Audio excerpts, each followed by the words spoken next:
transform into a cancer cell.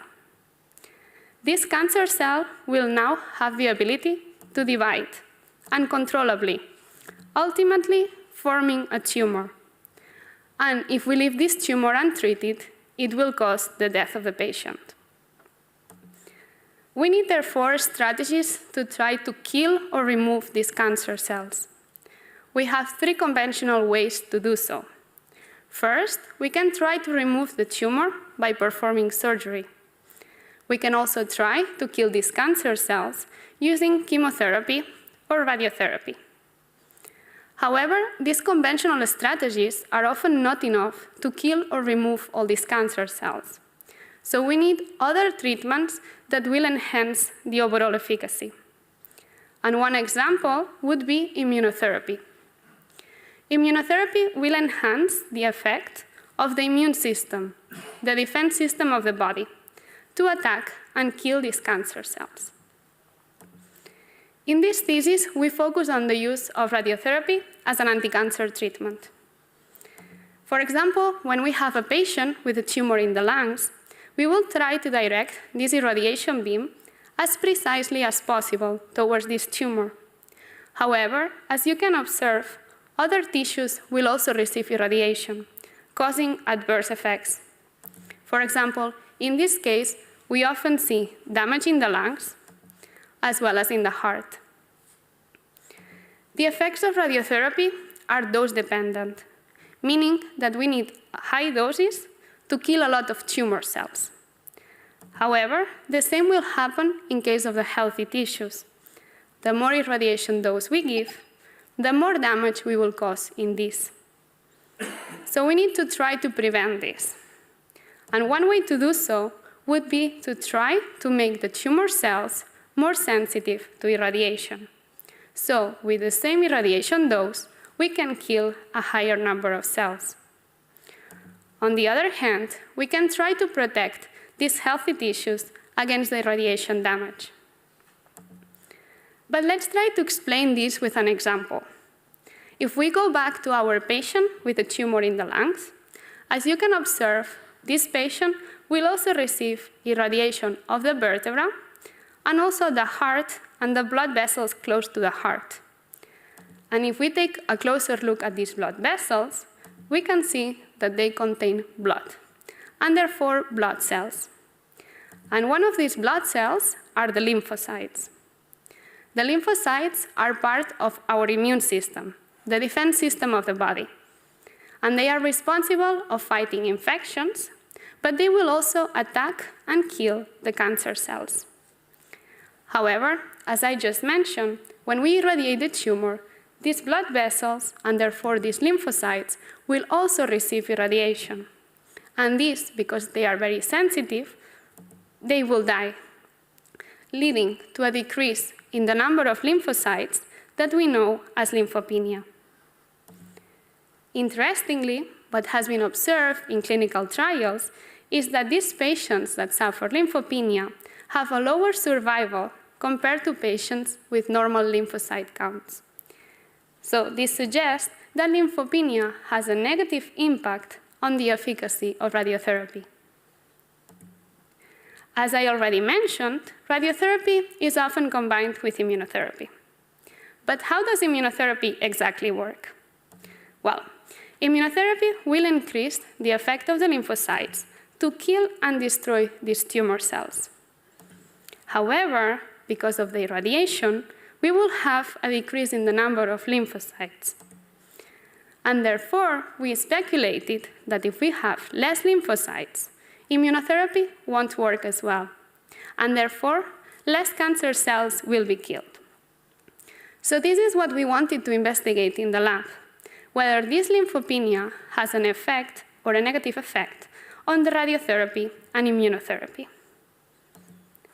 To do so, first, we had to develop a mouse model of lymphopenia.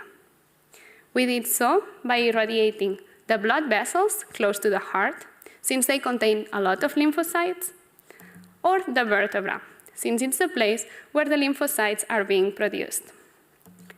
Then, we look at the number of lymphocytes in these animals, and we saw that upon blood vessel as well as vertebrate radiation, the lymphocytes were decreased, suggesting that we successfully developed 2 mouse models of radiation-induced lymphopenia. Then, we wanted to assess whether this lymphopenia affects the tumor treatment. So in this case, we used a mouse that had a tumor.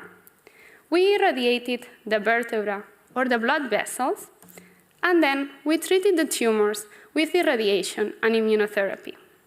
And we look at the survival of these animals. And contrary to what we expected, there were no differences in the survival of the animals treated with vertebra or blood vessel irradiation compared to the controls. And this is not what we thought we would see, since we thought that the structure of the irradiation, of these structures would have a negative impact. Therefore, we went back and we looked at the lymphocyte counts on these animals.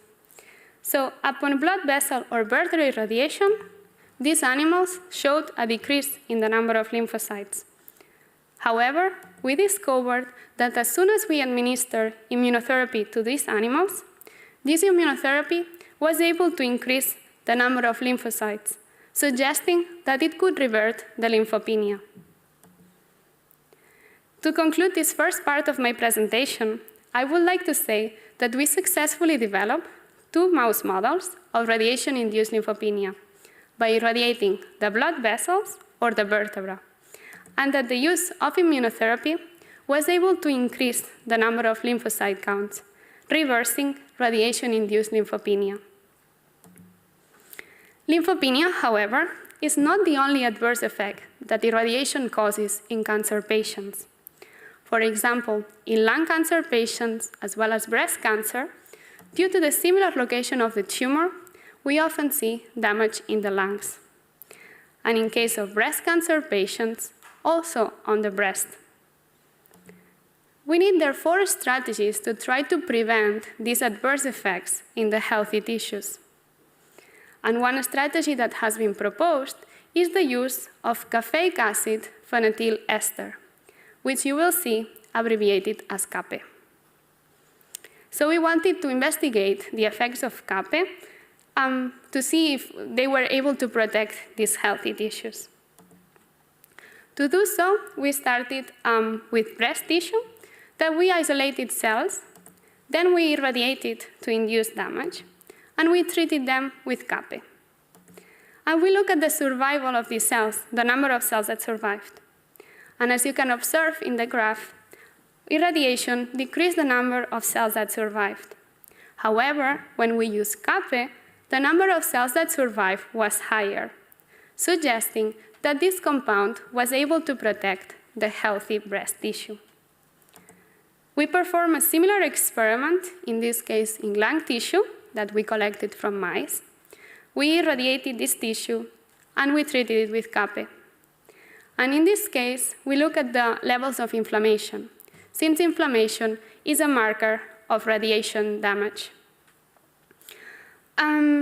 As you can see in the graph, upon irradiation, there was an increase in the levels of inflammation. And we discovered that the use of CAPE was able to decrease these inflammation levels, suggesting again that this compound is able to protect the healthy breast tissue. However, what makes this compound even more interesting is that it has been proposed to make the tumor cells more sensitive to irradiation. So we wanted to test this for lung and breast cancers. We started with lung cancers. Lung cancer can be divided into 2 different subtypes, adenocarcinomas and non-adenocarcinomas. So we isolated cells from both cancer types that we treated with irradiation and CAPE. And then we look at the survival of these cells. As you can see, for the adenocarcinomas, irradiation decreased the number of cells that survived. And surprisingly, what we discovered is that the combination with CAPE decreased even further the number of surviving cells, supporting that CAPE is able to make adenocarcinoma cells more sensitive to irradiation. In case of non-adenocarcinomas, when we look at the survival, we didn't observe differences between the cells that were treated with irradiation or the combination treatment. So in this case, for this tumor type, CAPE did not have an effect. We performed a similar experiment, in this case in breast cancer. So we used a panel of breast cancer cell lines that we treated with irradiation and CAPE. And again, we look at the survival cells, the number of surviving cells. And for some cell lines, what we discovered is that CAPE was able to decrease the number of cells that survive. So in this case, CAPE did have an effect. However, for some other cell lines, we discovered that this was not the case. So CAPE did not have an effect. And we wanted to understand why. So we took a closer look at these cell lines, and what we discovered is that the cells where CAPE had an effect, this had an error in a gene called TP53, while in the cells that CAPE had no effect, the gene was correct. So we wanted to further confirm these results in vivo. So we used a mouse model with a breast tumor with errors in the TP53 gene. We treated the animals with radiotherapy and CAPE. And we look at the survival of these animals. And as you can see in the graph, the animals that received irradiation and CAPE treatment were able to survive longer compared to the animals that did not receive any treatment, supporting that CAPE has anti-tumor effects. To summarize the second part of the presentation, I would like to emphasize that we discovered that CAPE is able to make lung adenocarcinomas, as well as breast cancer with errors in the TP53 gene, more sensitive to irradiation, while on the other hand, it was able to protect the healthy tissue, so in this case the lung and the breast, against irradiation damage. To sum up, I would like to conclude that we developed two different strategies to increase the efficacy of radiotherapy. On one hand, we were able to make the tumors more sensitive to irradiation using CAPE, while on the other, we were able to protect the healthy tissues against the irradiation damage using CAPE for the lungs and the breast, as well as immunotherapy to increase the number of lymphocyte counts and reverse radiation-induced lymphopenia. And with this, I would like to conclude my presentation. Thank you all for your attention, and give the word back to the prorector. Thank you, the candidate. As you know, your supervisors have selected a team of experts that, first of all, have judged the quality of your thesis, of your manuscript, which was positive, and that's why you're here and allowed to defend your thesis and your work, because there are always questions that remain. And therefore, we will start the opposition now, and Professor Reuscher will open the opposition. And he's a professor of respiratory oncology at the Maastricht Clinic and at the Maastricht University Medical Center. Professor Reuscher. Thank you very much. First of all, I want to congratulate you and your team, and also your family, actually, for this endeavor, which is still a PhD, I think. So it was great for me to read it, and I think it's highly relevant. But I'm here to ask you some questions. And actually, you have to help me, because in chapter 4, figure 5, that's page 95, as well as supplementary file, figure 4, on page 106, can you please help me? What is actually on the y-axis? What is displayed here? Could you help me through this, for me at least, very complex figure? Highly esteemed opponent, thank you so much for your words. So both figure 5 and supplementary figure 4 were, well, we performed a flow cytometry study. And then we measured the different cell ratios, in this case like CD4s, etc., for both animals that were treated with L19IL2 and PBS. And we wanted to see the percentage of increase of this L19IL2 in respect to the PBS treated group, to the controls. So the ratio that you are seeing is basically the percentage of cells or of the animals that were treated with L19IL2 divided by the percentage of cells of the animals that were treated with PBS, the soy control. Thank you very much. That's what I expected, so thank you. You give me self-confidence. But if you look then to the animals which were not treated by IL-2 or L19IL2, what was actually happening with the different subsets of the lymphocytes? So I mean CD4, CD8, the subgroups of those lymphocytes, because you have some figures also displaying these subsites. What was happening there? The data is not included in the thesis indeed. I do recall that for the inducible Tregs, so for the CD4 positive, FOXP3 positive, CD25 negative, vertebral irradiation in sham animals, so in the controls, did decrease the number of these cells. For the others, it was the same, more or less, in all the animals. For the naturally occurring Tregs, like it seemed that the irradiation of the structures did not affect. And for the CD4s and the CD8s, right now I don't recall it. I think there were no significant differences, I think, but I would have to look back at the data. Yeah. Okay.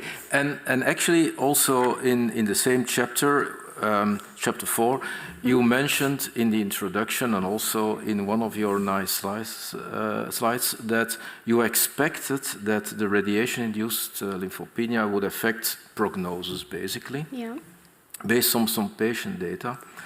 And also in chapter 8 on page 215, you mentioned that hypofractionation is a strategy to reduce lymphopenia, which we know for a long time. What would you expect that hypofractionation would have as an impact on the outcome of patients? And I mean by outcome, local tumor control, progression-free survival, overall survival. Do we have an idea about that? Basically, would it be beneficial, worse, or the same? So there's actually clinical data proving that hypofractionation improves the outcome of patients, actually in non-small cell lung cancers, it improves it. And my hypothesis would be that even though you give higher irradiation doses, at the end, the number of fractions is lower. So the percentage of lymphocytes, because at the end they are circulating, would be less, and that would explain why you have less lymphopenia, and that also would be related, or we would speculate it would explain why these patients also show a better outcome. I know you're not a clinician, so I will not annoy you, but I think that if you look at the randomized studies, actually we don't have any proof that hypofractionation in prostate, breast, and also in lung improves the overall survival or whatever, actually. And the fact that what you're referring to is looking at those escalation studies like stereotactic versus non-stereotactic.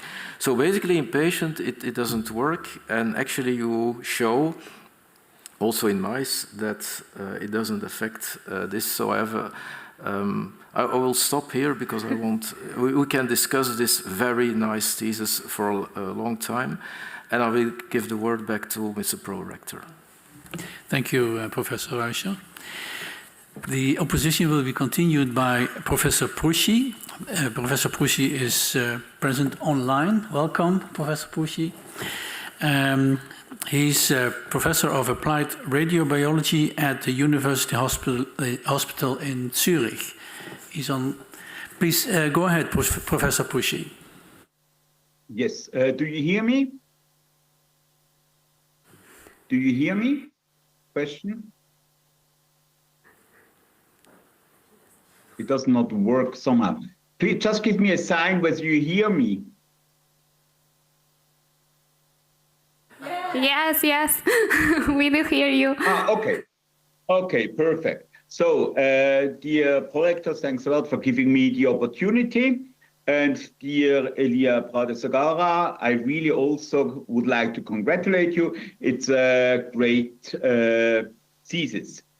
I would like to ask you some question with regard to CARPE.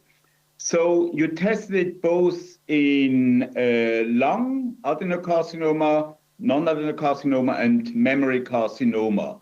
Could you identify the same relevance of p53 status in lung tumors? Highly esteemed opponent, thank you very much for your words. I hope you hear me now. Yes? Yes. Okay. Well, we discovered later on that p53 could influence, or this does influence, the radiosensitization by CAPE.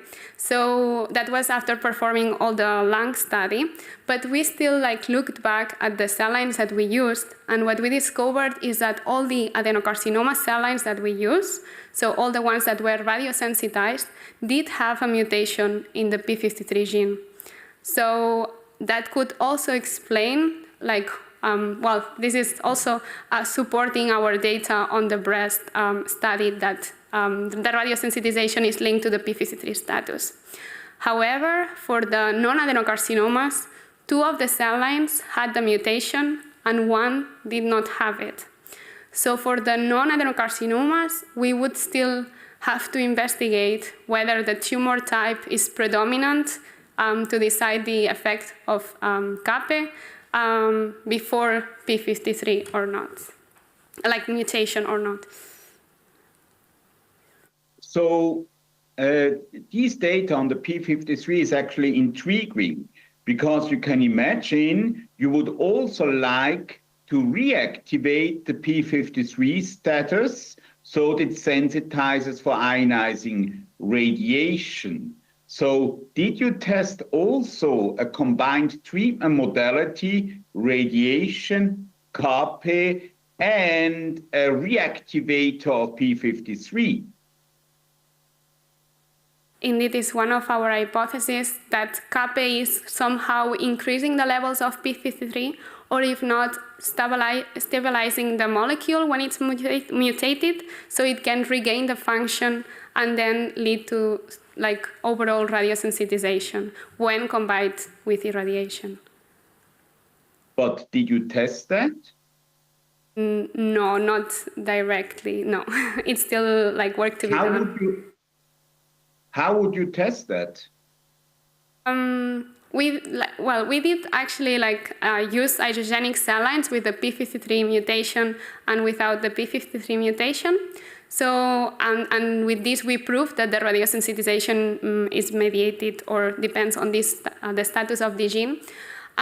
What we could do now is do a protein quantification of different proteins that are downstream p53 to see if in the mutated, or also in the mutated cases, if there's an increase in the protein levels or on the activity of these downstream proteins, to see if the pathway is active again upon CAPE treatment.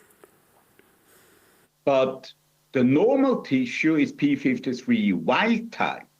So why do you, and if everything depends on the p53 status, why don't you sensitize then not the normal tissue to radiation? I mean, I kind of disagree with one of the statements that you said now. I don't think that everything is dependent on the p53 status. I do think that there's other pathways also playing a role there. And what we do see is radiosensitization upon p53 mutation, and the normal tissue is wild type. Usually, normal tissue doesn't have the mutation for the gene. So in this case, we wouldn't see radiosensitization. In fact, we see radioprotection in chapter 7 in the figure using the MCF10 cell line. Okay, I agree that you should disagree, because now you are soon close to getting the PhD. But since I'm from far distance, I can also ask some general question.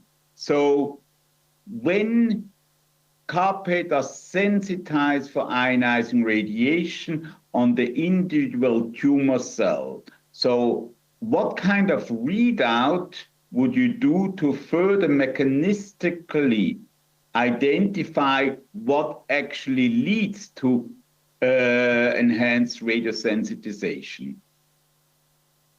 So if I understood your question, what would be the readout to see if we have increased radiosensitization? Yes. I think that the clonogenic assay is the best way, and it's the standard, the gold standard to do so, and it's how we did it in this thesis.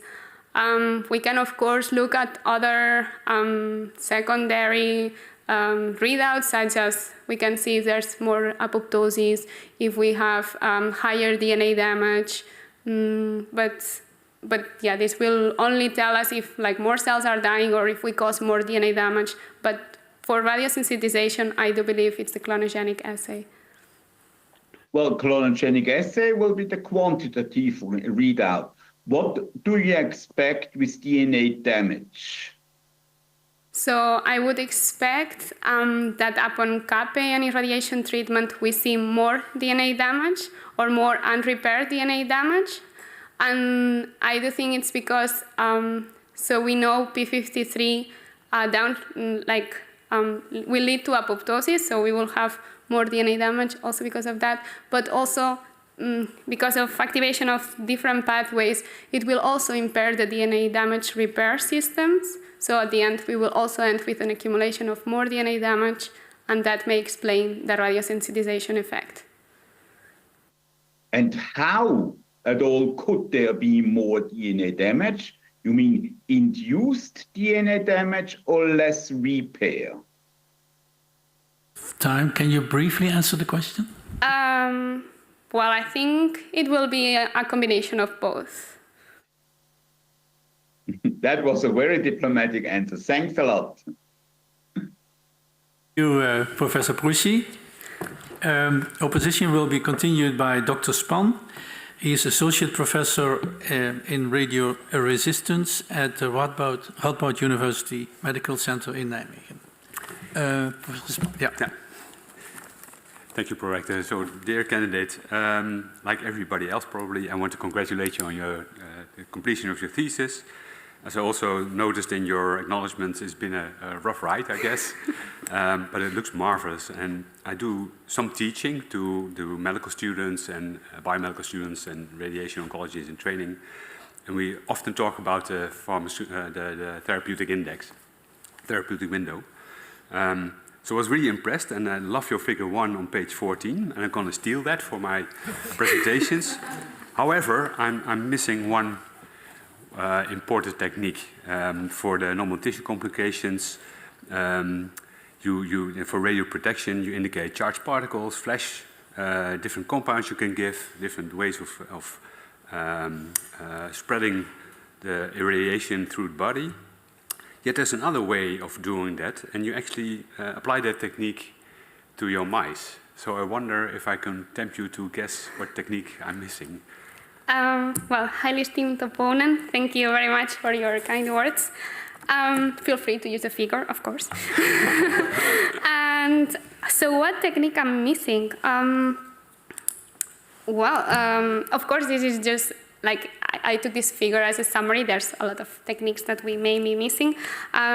We could use anti-inflammatory drugs, antioxidants. Okay, it was a mean question. So what we use in Nijmegen for patients is more and more image-guided radiotherapy. Yes. Given your use of the SARP and the CT imaging, yes, I thought this would be it. Of course. So I'm going to use your figure, but put that one in. So I have a whole bunch of questions, but only 7.5 minutes, both on the first part on the lymphopenia, and I think I'll start with that. So thinking about how you induce lymphopenia by irradiation, you give some data also from other papers that spark my interest, and I'm wondering what's happening. So put down on page 41, you mention that you can use flash to induce grade 3 RIL with more than 50% decrease in lymphocytes. So what you're also trying to do with irradiating the heart and the large blood vessels is irradiate blood. Yes. So how could flash with such an extreme short, high dose rate, a short radiation time, be used to induce lymphopenia? I would think that would be the other way around. Yes, indeed. I really agree with your hypothesis. However, I think this is only one study that has been performed on flash. And this study used a 2 × 2 centimeter collimeter. So at the end, not only the heart was irradiated, but also the lungs, part of the vertebra, and for sure the large blood vessels as well. Yeah. And we know, because of clinical data, but also our preclinical studies are proving that the irradiation of these structures will lead to lymphopenia. So at the end, we are irradiating many structures that we know that will increase the severity of this lymphopenia. So I do think that maybe flash is protective, maybe not. It's still to be discussed. Yeah. But that this study, the setup was not ideal to assess it. Yeah. Okay. And then on page 74, it's similar issue. You indicate that circulating blood cells, only a fraction will be irradiated when traveling through the irradiation field. So we actually had a physicist in our department because I had a similar question with patients treated with oral tumors. How much blood is irradiated during a 4-minute treatment of an oral tumor? And he calculated by the carotid blood vessels, etc., that 67% of your blood will travel through the irradiation field. Do you think that's sufficient for inducing lymphopenia? Or because you indicate that it's probably not? So you meant with a 4 gray per minute? 4 minutes with a probably 2 gray irradiation. That's a really interesting question because we did not manage to assess all due to the dosimetry on the circulating blood. Yeah. I do think like it's a high percentage of blood that will be irradiated, so my speculation would be yes. If 2 gray would be enough, that's the other thing. I mean, the percentage of blood is quite high, but the dose that you give, I'm afraid, is not, because with 10 gray here, we are seeing it's not, but yeah, this is animals and you're talking about clinical patients. The answer I was hoping for. Yes, indeed. you get a lot of blood is irradiated, but a very low dose. Yeah. So that's probably not enough for that. Sorry to interrupt. But, no. Instructors. So then you do your experiments, and in chapter 4 on page 91, if you look at these numbers, you want to induce lymphopenia, and you show the lymphocyte counts normalized to baseline and to the sham irradiation group.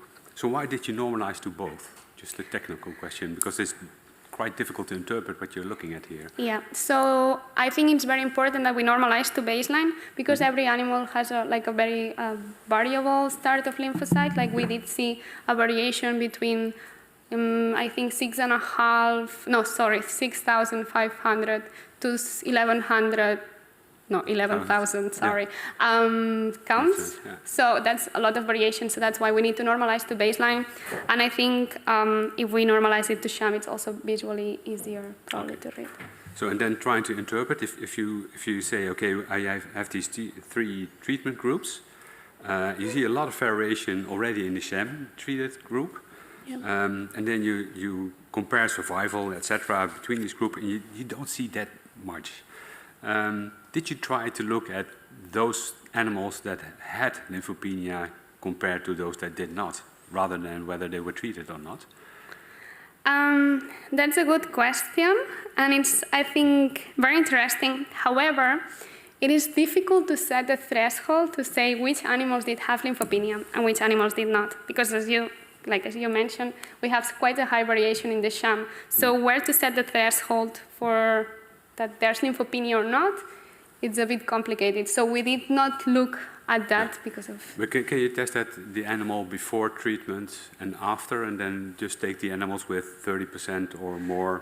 That could have been done, yes, like animal per animal. If you have the data, you can look at it still, that would be interesting, definitely. Yeah. Okay. Do I have some more time? Short question. Okay.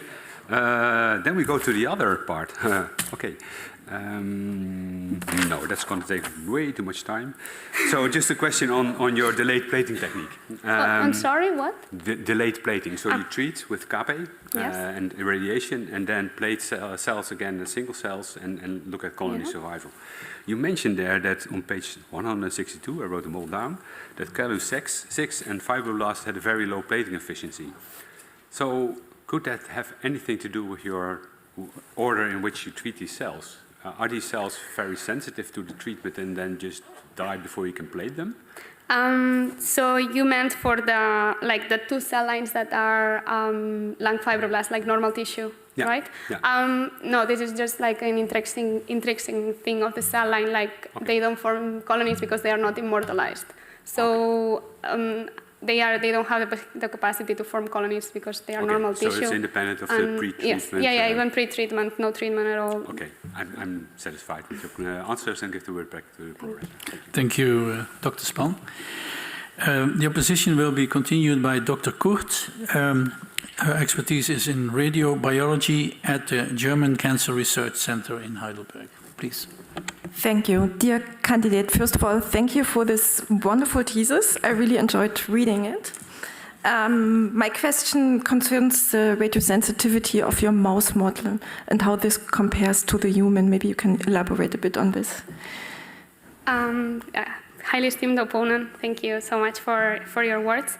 So, like, your question was if like the radiosensitization, like in the lymphopenia model? Or, yes, in your lymphopenia model in the Plex 6 mouse. So how clinically relevant is this model? We know it's not fully clinically relevant because at the end we are using a tumor that is subcutaneous, so we should use an orthotopic tumor. And also we know that in the clinic they use fractionated irradiation, so we should, also next step would be to test fractionated irradiation. Mm-hmm. So we know that the models are not fully clinically mimicking the clinic, but it's the first step and proof of concept. Absolutely. And do you know how radio-resistant your model is compared to a human being? So unfortunately, there's no data on the sensitivity of lymphocytes of mice, with irradiation. So I cannot say how the data can be extrapolated. However, we do know that mice have higher lymphocyte counts, that the percentage of lymphocytes in respect to the white blood cells is much higher, and also that they recover much faster. Mm-hmm. So it could be that they are not more resistant, but that they somehow recover faster, and that then we are underestimating the effects of our irradiation. So would you say this is one of the effects why your real model just reached grade 2 real, or? I think that the dose, for example, that we use that is 10 gray, maybe we should use higher doses to induce higher degrees, or concomitant irradiation or simultaneous irradiation, of multiple organs at risk, or lymphocyte-rich organs. So that could help us to have a higher grade, for example. We have to be careful, though, when we increase the dose, because then we could also have detrimental toxicities in the organ itself. Yes. So it's a bit what is the right or wrong answer? I think it's a bit of a combination of both strategies that we should try. Okay. And what was your rationale to only use female animals, specifically for lung cancer? I mean, the prevalence is much higher for males in human beings. Yes, so this is a bit out of our hands, it's because of animal ethics regulations. We can only order mice of a specific age, but we cannot decide on the sex of the animals unless there's a really specific reason to ask for it. And in this case, we didn't have reason, so it happened to be females, but it's a bit of random selection. Coming back to my first question, was there also rationale to use Plex 6 instead of any, let's say, humanized mice that would mimic more the lymphoid system of a human being? So, we used Plex 6 because we wanted to assess the effects of lymphopenia in a lung tumor. And to do so, we had to use immunocompetent mice, and therefore we need to use LLC, and LLC only, mainly grows in Plex 6 subcutaneously. So that's why we use the rationale to choose for Plex 6. I think using humanized mice would be a really interesting way, but it complicates the story so much that we wanted to start first as a proof of concept before going into these much more complex models. Makes sense, absolutely.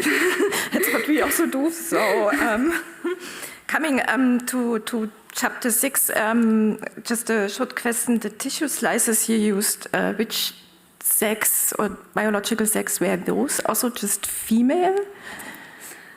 I think that in that case, so we had no choice at all to the animals that we were getting, because it was like we got, how do you say, surplus animals, like so dead animals from the animal facility. We could not choose at all. And I think there is a mix between females and males. Would you be able to dissect this? Yes, but the Just problem out of is curiosity. that we only have an N of 3, if I recall correctly. Okay. So, but it would be interesting to look if there's differences between males and females there. Yeah, especially like you read out as COX-2 and IL-6, and COX-2 plays a bigger role in females, whereas IL-6 plays a bigger role in males. So it would be nice to have like this, yeah. Okay, that would be really interesting. Dissection, absolutely. So, do I still have time, or maybe okay? Then maybe one question to chapter 4, like the target of L19, the ecto domain B. It's been shown that it also stiffens extracellular matrix, like of the tumor environment. Have you seen or discovered something like this, and would this affect somehow the therapy? So we did not look at this readout in this experiment. I don't know if previous studies done by the department did look into that, because other colleagues, like, it's a bit out of my expertise, but could be an interesting thing to look into. But in this study, we did not look into this. What was the rationale to use L19 IL-2 instead of like the most common ICIs? Yeah, so indeed, like immune checkpoint inhibitors would be more relevant because of the clinic situation. Yeah. But previous studies done by the group have shown that in LLCs, immune checkpoint inhibitors barely have any effect. So only the combination of L19 IL-2 with immune checkpoint inhibitors leads to a cure. So we didn't want to have a cure, and because of the immune checkpoint inhibitors did not have enough effect, we decided to go for the L19 IL-2, as it improves the outcome but doesn't lead to the cure. It's used already in the clinic, like in clinical trials, right? There is phase 1 they have been done, and phase 2 is ongoing to test it in combination with stereotactic body irradiation. Okay, thank you. I'll give the word back. Thank you, Dr. Kurt. The opposition will be continued by Dr. Germeraat. He is Associate Professor of Tumor Immunology at the Maastricht University Medical Center. Go ahead. Thank you, Mr. Prorector. Dear candidate, congratulations, first of all, with your wonderful thesis. I enjoyed reading most of it. Also, your promotion team and the family, I would like to congratulate. I first would like to have a little more philosophical question based on your proposition number 11. Especially I was triggered, you may not know, or you may know my link with Japan for almost 40 years. I was triggered by the Japanese proverb you chose. Can you ask one of your paranymphs to read it? Fall 7 times, stand up 8. Thank you. Can you explain, I think it has to do with the Rough Ride, but why you chose this Japanese proverb? Highly esteemed opponent, thank you very much for your kind words. Well, doing a PhD is a bit of like ups and downs, right? And we encounter a lot of issues, but I think what we should remind ourselves is basically to stand up. To face the next challenge, because we can do it. And I encountered this like proverb, and I said, why not? Do you know the real Japanese meaning, not the Japanese words, but how the Japanese explain it? I read the Japanese words, but I don't remember them. No, to be honest. The 7 actually stands for 1,000, so many, many, okay. And 8 means luck or happiness at the end. Okay. Which I think, as you're standing here, came out. Let's go to the more scientific part.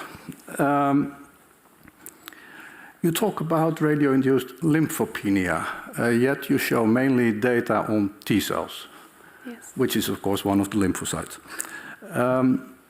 Did you also look at the other lymphocytes, mainly the B cells? Because I didn't read anything about it. No, we did not look at the B cell counts, neither natural killers. We only did look at eosinophils and neutrophil counts. Yeah, that brings me then exactly to the next question. Why is it called lymphopenia and not leukopenia? Because you do see differences also in the eosinophils. That's a very good point. Yeah, in the clinic they use this word, so we thought it because at the beginning, like our idea was to look at the lymphocyte levels, and because of the device that we used to monitor the blood counts, we discovered that we could also monitor these other blood counts, like the neutrophils and the eosinophils. So then we discovered the differences, but our first idea was to look only at the lymphocytes. But maybe this term would be now more correct indeed. Or maybe you can discuss it with the radiobiologist in-house. But if we then go to the neutrophils and the eosinophils, first of all, how did you, because you said you could mention it on the device, but I didn't read it in the materials and method. So can you explain me how you did it? So we didn't want to do like flow cytometry because it's really time consuming and we needed a lot of blood. So we used a device that is an hemocytometer. So basically it's like a mini flow cytometer that with 11 microliters of blood, it measures the counts of lymphocytes and neutrophils and leukocytes. Yeah, so and then if you then measure also the eosinophils, the neutrophils, what happened to the basophils? Yes, and also the monocytes were also there, but most of the times were below limit of detection, because at the end this machine is made for veterinary use. So yeah, mice are really small animals, so it felt like it's hard to detect. I understand. Or it could be detected, but then the results were not really trustworthy. Mm-hmm. To the next point, if you want to use also immune checkpoint inhibitors next to the irradiation, maybe next to the L2 or L19 IL2. How do you foresee that? And then also to translate that to humans in the clinical practice. So thinking about the valorization. I have no clue what the irradiation costs are, but I do know a little bit about the antibodies. How do you foresee that in the first place? So you mean more on the costs, so on the economic impact, or on the scheduling, the economical impact? So we know that indeed using immune checkpoint inhibitors increases the economic impact. However, if we discover that this L19 IL2, or with the proof that we give with this thesis, is able to, on one hand, have the anti-tumor effect of immunotherapy, while on the other, restore the lymphopenia. At the end, it's like a 2-per-1 strategy. So with one drug, we would have a dual benefit. So that could maybe lower a bit the costs, because we only need one drug in combination with irradiation. And also, if we make this treatment more efficient, or it works better, maybe we need less fractions, so that also lowers the economic costs. And we probably also avoid arriving into late stages. We also know that palliative care and late staging is also related with higher costs, for example. Yeah. Do you know the cost of L19 IL2? Sorry? Do you know the cost of L19 IL2? The exact price, I don't know. I know it's not cheap, but I don't know the exact price. I wouldn't know if I could say it or not either here. May I give you a suggestion? Because with the IL2 you want to enhance the T cell production. Yes. We have discovered that vitamin C also does the trick, which I assume is pretty much cheaper. So that's my last suggestion. And with that, I would like to give the word back to the prorector. Thank you, Dr. Germeraat. Opposition will be continued and finalized by Dr. Nabben. She is Assistant Professor of Cardiac Metabolism and Disease at the Maastricht University Medical Center. Dr. Nabben. Yes, thank you very much. So like the others, I would also like to congratulate you with this beautiful work. It's clearly a lot of work because it's like a combination of cell studies, animal studies, and a lot of chapters. So I think you can be very proud of that. Same for your promotion team and everyone who helped with it.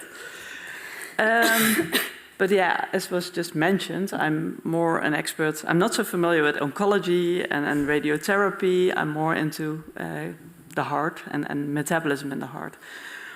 So, yeah, you studied different types of cancer and in the lung and in the breast. But I was wondering, because we study the heart, we rarely see any cancer in the heart. Why do you think that is? Highly esteemed opponent, thank you very much for your kind words. In regards to your question, I honestly don't know the answer. I could speculate that maybe patients that develop like tumors in the lungs, they are really like, how do you say, like they cannot be much, like there's not much that we can do now, or they remain undetected, so they cause the death of these patients really fast. And maybe like we don't detect this type of cancers. But I wouldn't know why, like, to be honest, no. Could it be with the cardiomyocytes that they hardly proliferate, yeah, right? Also. So maybe once they seem to be quite protected, I think, against a lot of different, plenty of things from the outside. But in relation to that, like, and looking also at the damage in the heart that you get from the radiotherapy or that you could get, I was also wondering if you think about, I think you wrote on page 15, but I can read it out. You say, like, lung and breast tumors are located in the proximity of structures rich in circulating lymphocytes, for example, the heart. Well, in our lab, we isolate the heart quite often, right? And I hardly see any lymphocytes in the heart. So how could that be? I think maybe the sentence is not perfectly formulated. I don't mean that in the tissue there's the lymphocytes, but that they contain blood. Like at the end of the heart is a cavity that contains a lot of blood and therefore lymphocytes.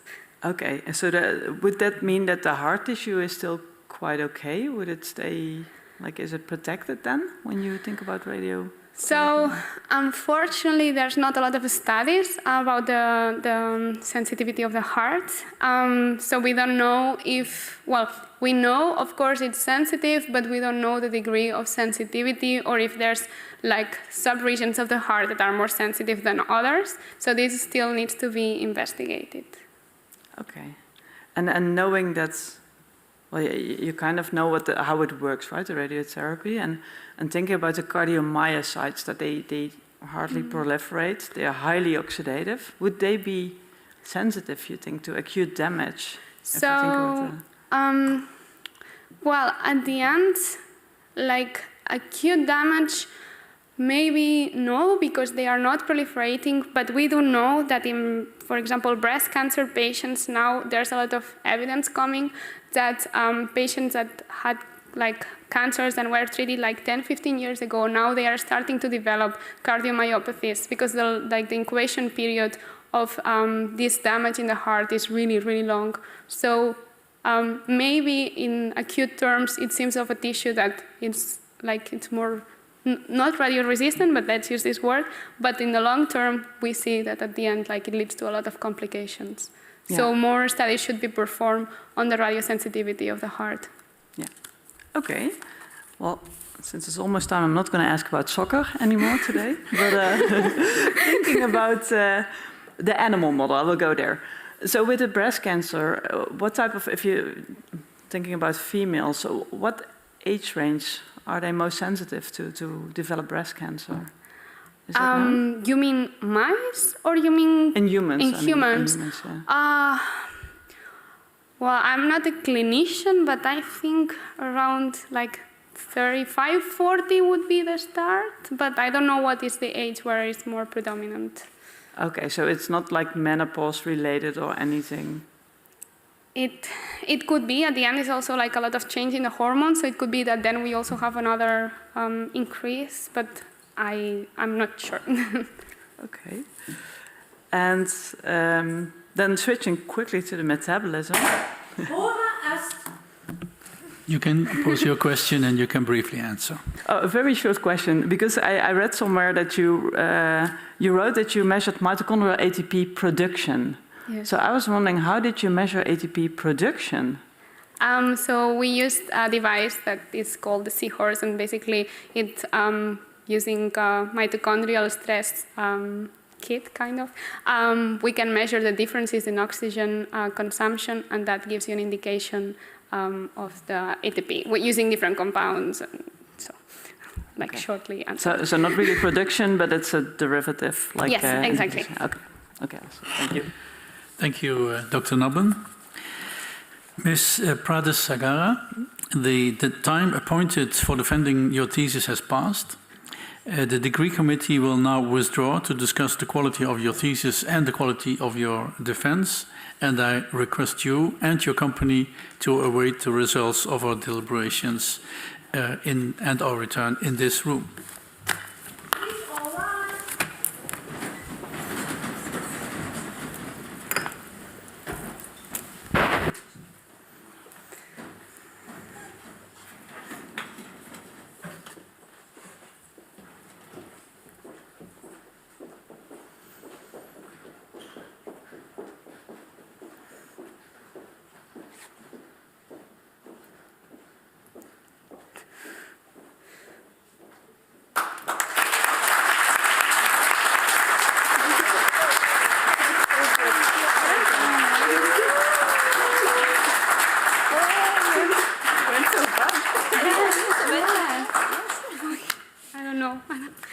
It's done.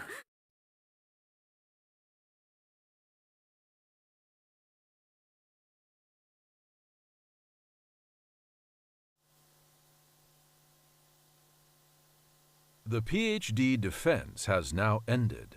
The degree committee will debate the candidate's performance behind closed doors. This process usually takes about 10 minutes.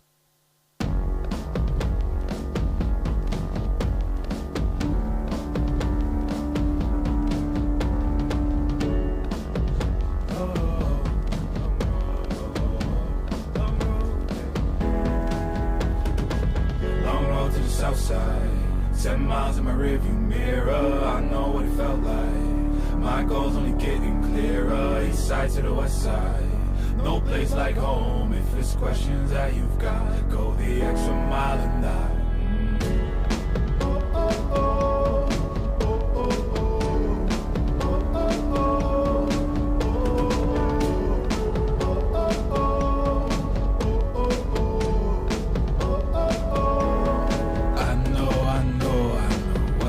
The line, I know you know that I can't read your mind. Years can't fly by now, don't waste all your time. Cause I'll go the extra mile. Long road to the south side, 10 miles in my rearview mirror. I know what it felt like.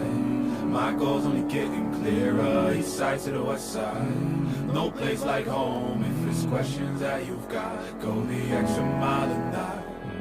On the dash, got my laces tied. Long road, I don't waste no time.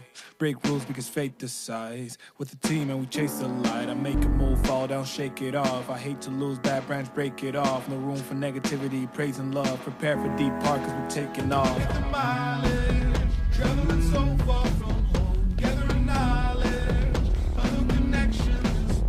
I put the time in to get everything I ever hoped for. It's a challenge and we all in. Better future that we go for. And even though these nights seem long, I know that I am never on my own. Know you've won the battle once you've grown.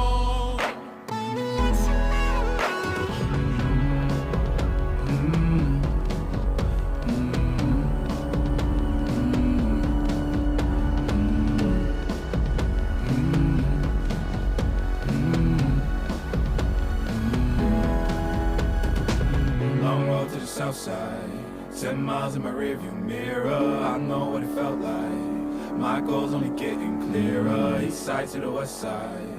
No place like home. If it's questions that you've got, go the extra mile and night. Long road to the south side, 10 miles in my rearview mirror. I know what it felt like.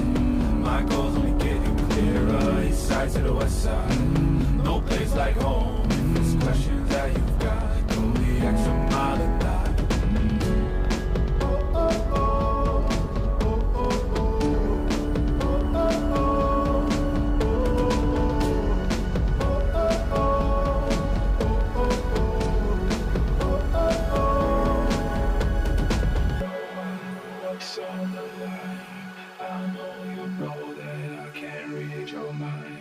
Years can't fly by now, don't waste all your time. 'Cause I'll go the extra mile.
Ms. Prades Sagarra, the degree committee here present has assessed the quality of your thesis and the quality of your defense. In view of its positive verdict and taking into account your previous qualifications, the degree committee has decided to grant you the degree of doctor. Dr. Dubois is authorized to confer upon you this academic distinction in accordance with Dutch university custom. I invite your supervisor to take the floor.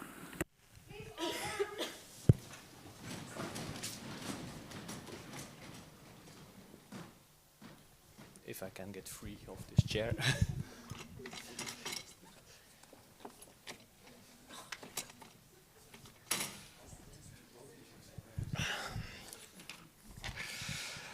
Do you promise to work in accordance with the principles of scientific integrity at all times, to be careful and honest, transparent, independent, and responsible? Yes, I promise.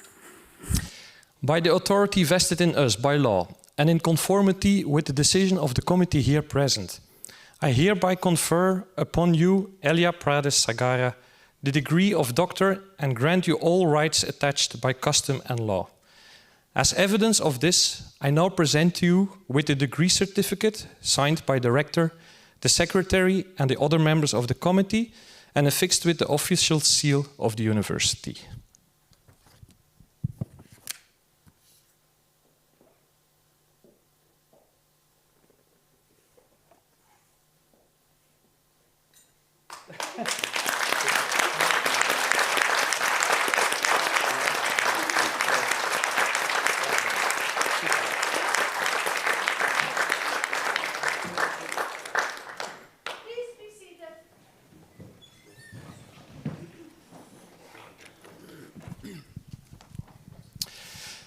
Dear Dr. Prades Sagarra, dear Èlia, felicitats.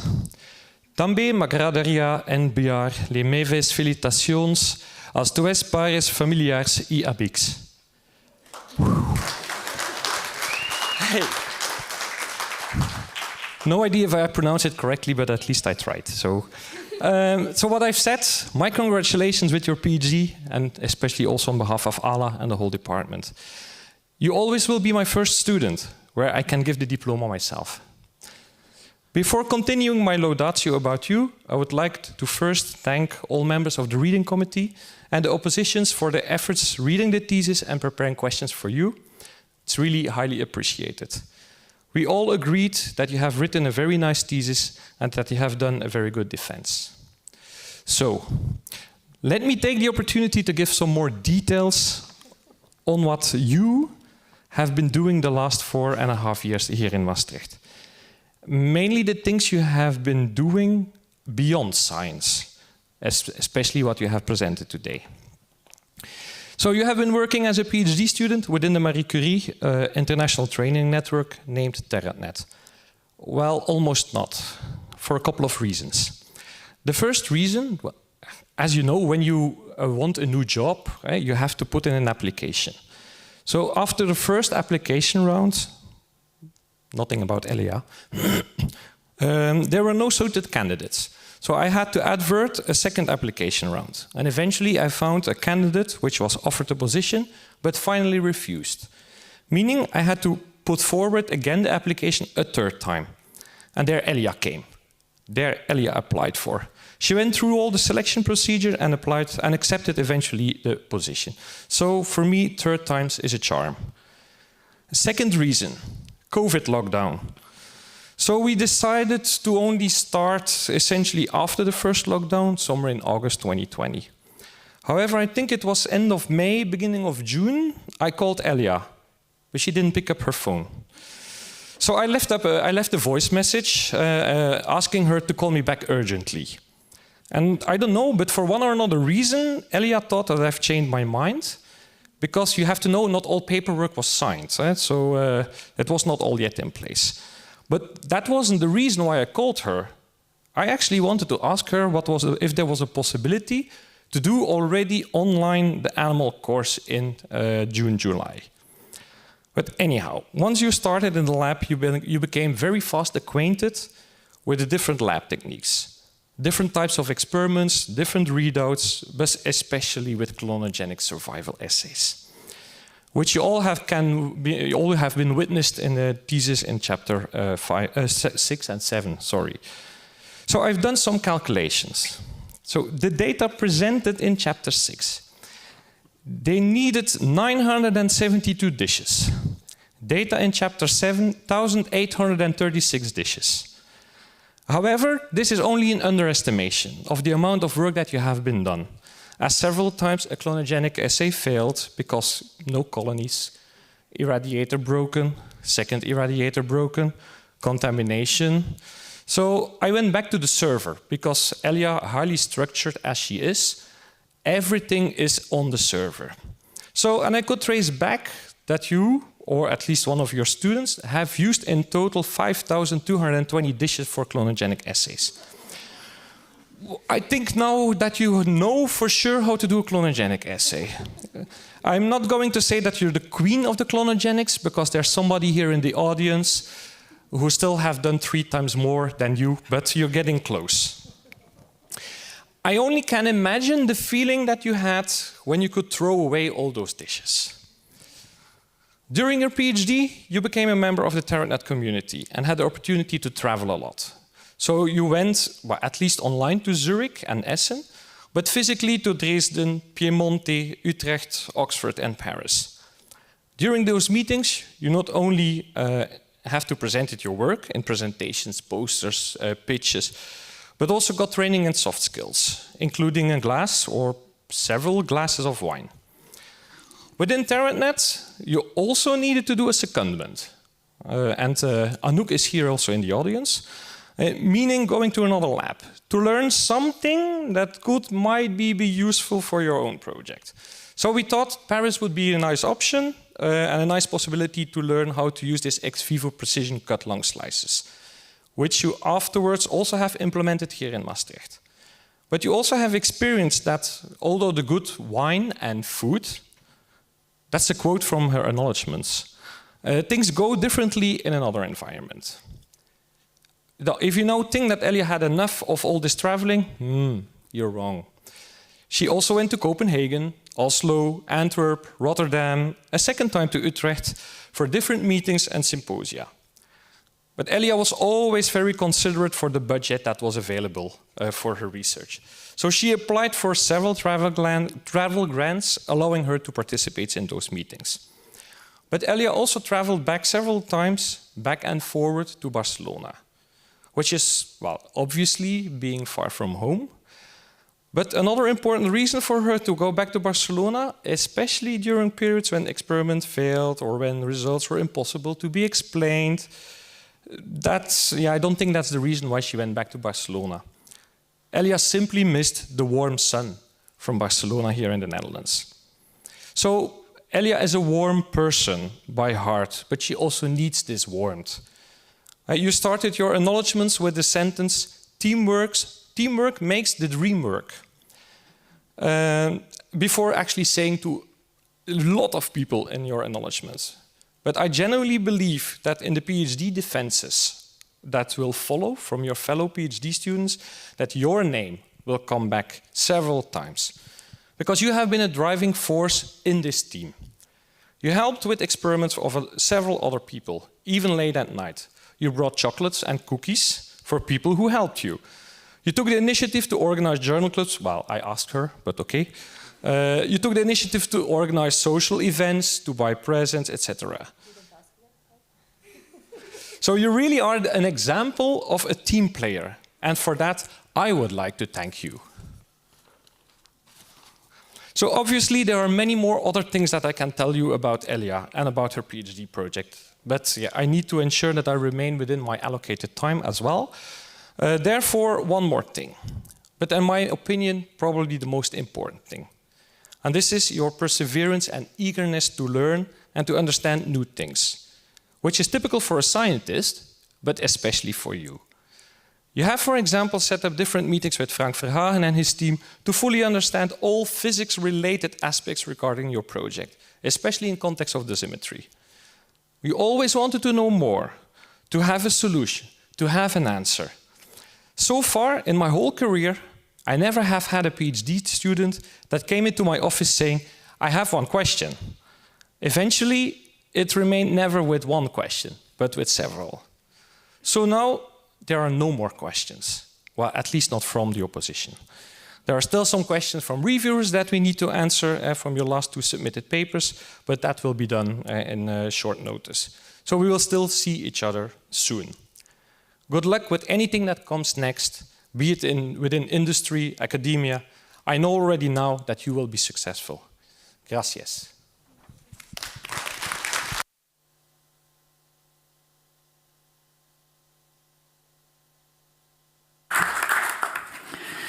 Esteemed Dr. Prades Sagarra, it is my privilege and honor to congratulate you on behalf of the University of Maastricht and the Board of Deans.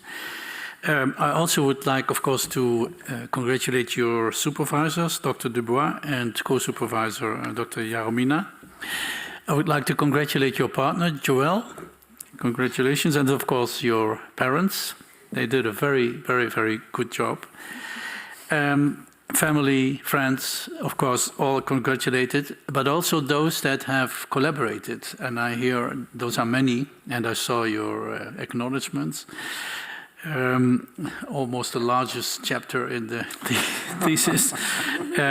But it's true. I mean, there are many, many people that you need to do research. Research is a collaborative effort. So also congratulations to all those that have worked together, collaborated in your work, and are part of your publications. As far as the thesis and the judgment of and your defense are concerned, I can say that we all find that you have produced a very nice thesis of high quality. And as your promoter mentioned, there are lots of experiments in there, so you did a great job. I mentioned already publications. Several publications have come out, and I saw that some are in, let's say, have been submitted or maybe in revision at certain journals.